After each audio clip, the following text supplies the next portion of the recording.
ઇન્સોમિયા એક growing concern છે ઇન્ડિયામાં અને કેવી રીતે તમે ઇન્સાઇટ્સ શેર કરી શકો કે આનું પ્રિવેલન્સને આપણે રોકી શકીએ કે કયા કયા કી ચેલેન્જીસ છે કે જેના ડાયગ્નોસિસમાં આપણે નડે છે? હું એમ માનું છું કે ઇન્સોમનિયા એક બીમારી છે જેને લોકો બહુ કોમન ટર્મ તરીકે વાપરી રહ્યા છે. રાઈટ. એઝ અ સોસાયટી આપણા બધાની ઊંઘ ઓછી થતી જાય છે.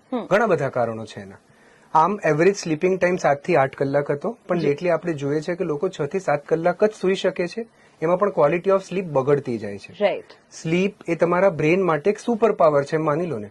બીકોઝ સ્લીપ જો સારી હોય તો બ્રેન એ પીરિયડની અંદર જેમ ફેક્ટરી રિપેર થાય તો સારું કામ કરી શકે, એમ શરીર કે મગજ રિપેર સ્લીપથી થાય તો બીજા દિવસે સારું ફોકસ, કોન્સન્ટ્રેશન, મેમરી, મૂડ બધું જ કરી શકે. ડેફિનેટલી. ગ્રોઈંગ કન્સર્ન્સનો સૌથી મેજર રીઝન આપણે એ જ કહી શકીએ કે લોકોનું ટેકનોલોજી સાથેનું રિલેશનશિપ બહુ ટોક્સિક થતું જાય છે. એટલે મોટાભાગના લોકો જયારે એમ કહેતા હોય છે ને કે ઊંઘ નથી આવતી એટલે ગેજેટ જોતા હતા, એમને એક બહુ જ સચોટ વાત, તમે ગેજેટ જુઓ છો એટલે તમને ઊંઘ નથી આવતી. એટલે આપણે એ વસ્તુ જોવી પડશે કે ઊંઘને પાછા તમારા સુપર પાવર તરીકે બનાવવા માટે you might have to put the gadgets aside and sleep for at least 7 to 8 hours a day.